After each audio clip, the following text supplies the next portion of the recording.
Dear students, अब हम लोग किरचॉफ के पहले नियम पर आधारित कुछ प्रॉब्लम को सॉल्यूशन देखेंगे।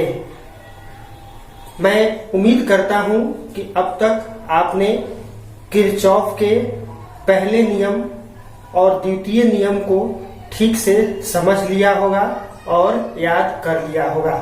मैं यहाँ पर आपको किरचॉफ के पहले नियम को एक बार पुनः रिपीट कर देता हूँ।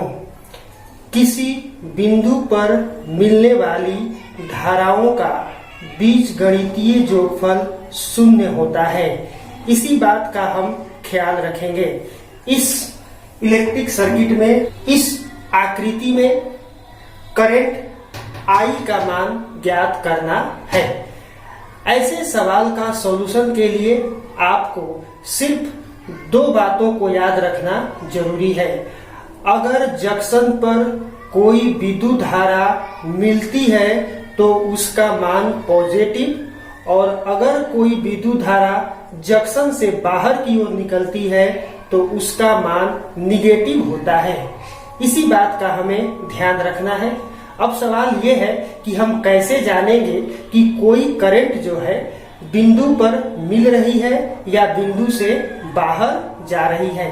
तो हम तीर के निशान से इसे पकड़ सकते हैं।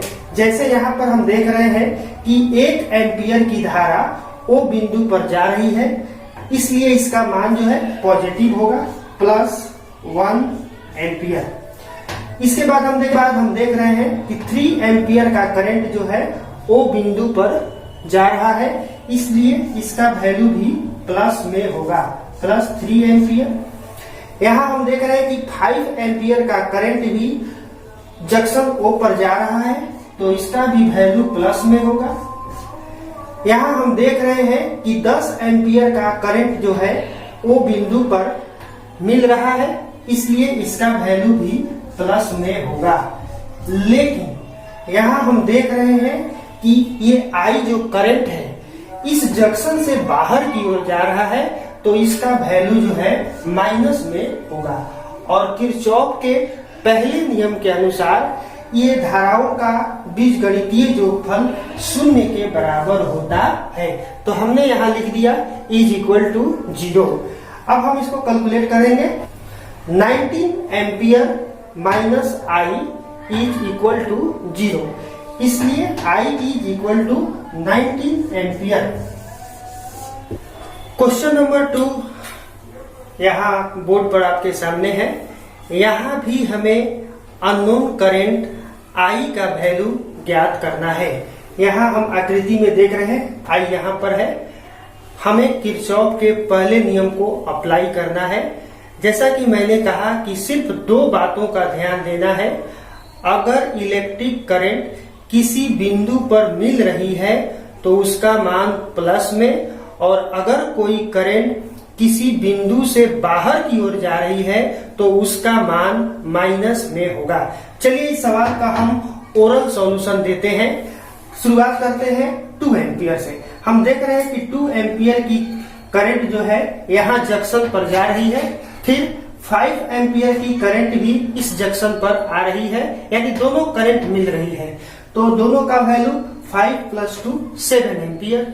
अब यहाँ पर 7 एम्पियर का करंट हो गया, लेकिन यहाँ हम देख रहे हैं कि 1 एम्पियर का करंट जो है इस जंक्शन से बाहर की ओर जा रहा है, तो इसका वैल्यू माइनस में होगा। तो 7 एम्पियर में से 1 एम्पियर जो है सब्सट्रैक्ट हो गया, तो 6 एम्पियर। अब यहाँ से चलते हैं। इस जंक्शन पर हम देख रहे हैं कि 6 एम्पियर में से 2 एम्पियर पुनः सब्सट्रैक्ट हो जाएगा, क्योंकि इसका डायरेक्शन जो है अपोजिट है। 4 एम्पियर आने के बाद हम यहाँ इस जंक्शन पर देख रहे हैं कि 2 एम्पियर का करंट जो है पुनः जो है आउट गोइंग में है, तो 4 एम्पियर - 2 एम्पियर = 2 एम्पियर। लेकिन यहाँ 3 एम्पियर का करंट जो है इस जंक्शन पर जाकर के मिल रहा है, तो 3 एम्पियर + 2 एम्पियर = 5 एम्पियर, यानी कि करंट I का मान जो है 5 एम्पियर होगा। अब हम इसे एक न्यूमेरिकली रूप से एक्सप्रेस कर देते हैं। शुरुआत करते हैं यहाँ से। इसका जंक्शन का नाम दे देते हैं O पी क्यू। पहले वो जंक्शन पर चलते हैं, शुरुआत करते हैं 2 एम्पियर से। 2 एम्पियर का करंट जो है पॉजिटिव में होगा, 5 एम्पियर भी पॉजिटिव में होगा, बट 1 एम्पियर नेगेटिव में होगा। पी जंक्शन पर -2 एम्पियर, क्योंकि ये जो है आउटगोइंग करंट है। फिर यहाँ पर क्यू जंक्शन पर 2 एम्पियर माइनस में, लेकिन 3 एम्पियर प्लस में। और यहाँ हम देख रहे हैं कि आई जो है आउटगोइंग है, तो इसका भी वैल्यू जो है माइनस में होगा। और किरचॉफ के फर्स्ट नियम के अनुसार अलजेब्रिक वैल्यू 0 होगा। हम इसका अलजेब्रिक वैल्यू निकालेंगे। 5 ampere minus I is equal to 0, इसलिए I is equal to 5 ampere.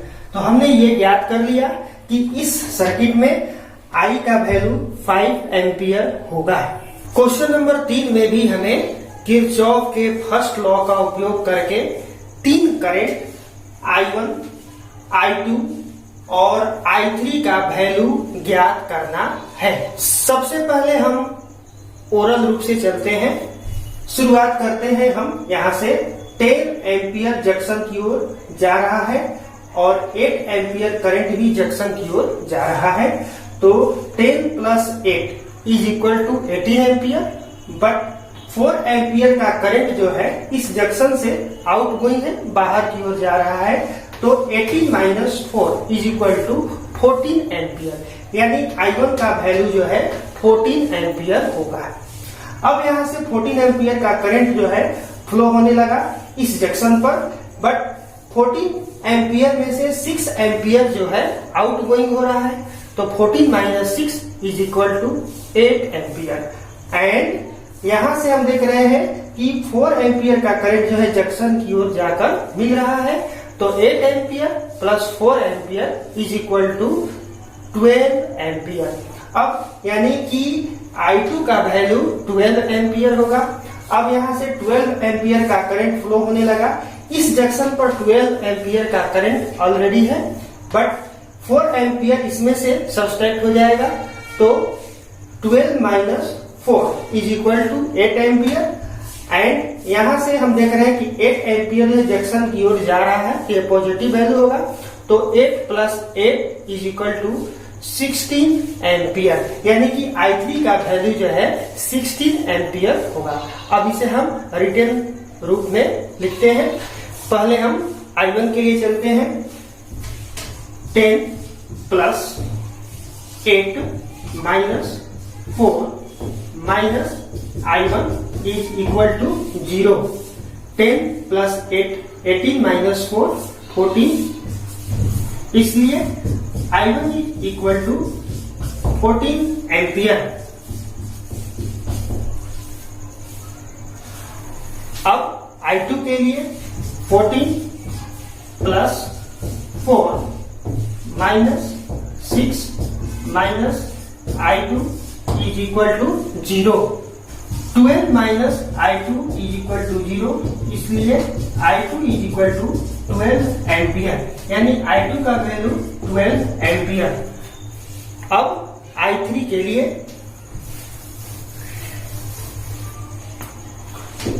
12 plus 8 minus 4 minus I3 is equal to 0। 16 minus I3 is equal to 0, इसलिए I3 बराबर 16 एम्पियर। तो इस